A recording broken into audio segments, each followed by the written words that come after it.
is undermined by an incessant appeal to incentives that destroy our desire to do the right thing. And without intending it, by appealing to rules and incentives, we are engaging in a war on wisdom. Let me just give you a few examples. First, of rules and the war on moral skill. The lemonade story is one. Second, no doubt more familiar to you, is the nature of modern American education. Scripted, lockstep curricula. Here's an example from Chicago kindergarten. Reading and enjoying literature and words that begin with B, the bath. Assemble students on a rug. Give students a warning about the dangers of hot water. Say 75 items in this script to teach a 25-page picture book all over Chicago in every kindergarten class in the city. Every teacher is saying the same words in the same way on the same day. We know why these scripts are there. We don't trust the judgment of teachers enough to let them loose on their own. Scripts like these are insurance policies against disaster. And they prevent disaster. But what they assure in its place is mediocrity.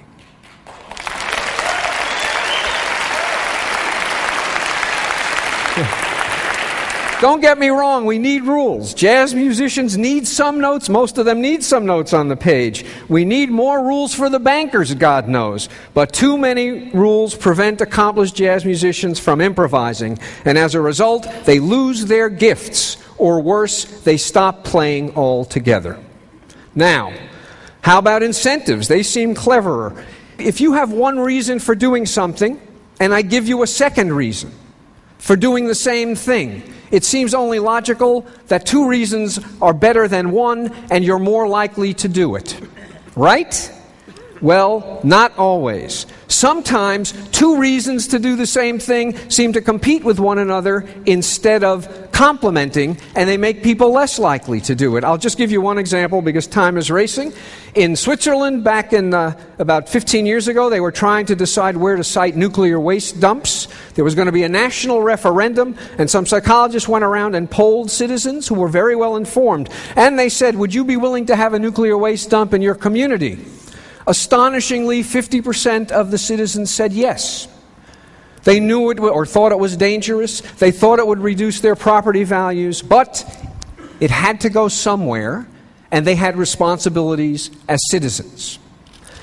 The psychologists asked other people a slightly different question. They said, if we paid you 6 weeks' salary every year, would you be willing to have a nuclear waste dump in your community? Two reasons. It's my responsibility, and I'm getting paid. Instead of 50% saying yes, 25% said yes. What happens is that the introduction of the incentive gets us so that instead of asking, what is my responsibility, all we ask is, what serves my interests? When incentives don't work, when CEOs ignore the long-term health of their companies in pursuit of short-term gains that will lead to massive bonuses, the response is always the same. Get smarter incentives. The truth is that there are no incentives you can devise that are ever going to be smart enough. Any incentive system can be subverted by bad will. We need incentives. People have to make a living. But excessive reliance on incentives demoralizes professional activity in two senses of that word. It causes people who engage in that activity to lose morale, and it causes the activity itself to lose morality. Barack Obama said before he was inaugurated, we must ask not just is it profitable, but is it right? And when professions are demoralized, everyone in them becomes dependent on, addicted to incentives, and they stop asking, is it right? We see this in medicine. And we certainly see it in the world of business.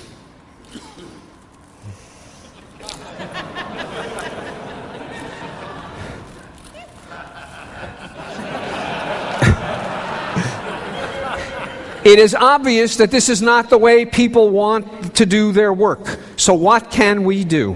A few sources of hope. We ought to try to remoralize work. One way not to do it: teach more ethics courses. There is no better way to show people that you're not serious than to tie up everything you have to say about ethics into a little package with a bow and consign it to the margins as an ethics course. What to do instead? 1, celebrate moral exemplars.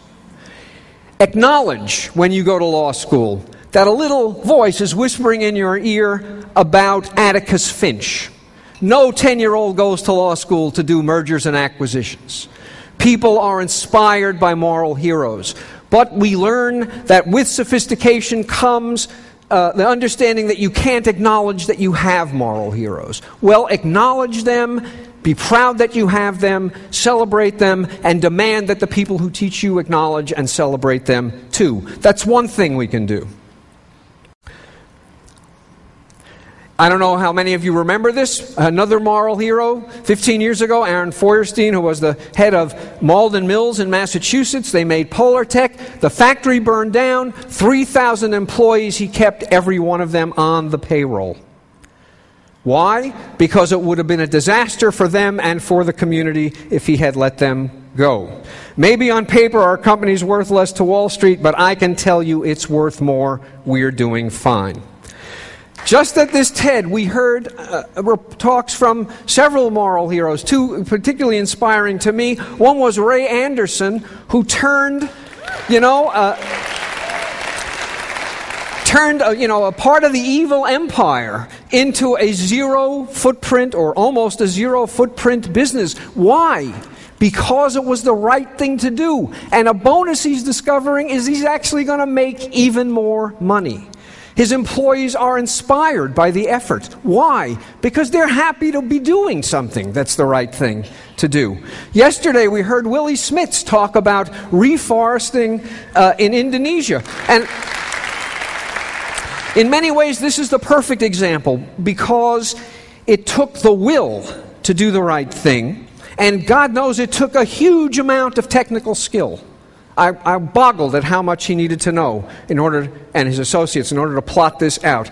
But most important to make it work, and he emphasized this, is that it took knowing the people in the communities. Unless the people you're working with are behind you, this will fail. And there isn't a formula to tell you how to get the people behind you because different people in different communities organize their lives in different ways. So there's a lot here at TED and at other places to celebrate, and you don't have to be a mega hero. There are ordinary heroes like the janitors who are worth celebrating too. As practitioners, each and every one of us should strive to be ordinary, if not extraordinary heroes. As heads of organizations, we should strive to create environments that encourage and nurture both moral skill and moral will. Even the wisest and most well-meaning people will give up if they have to swim against the current in the organizations in which they work.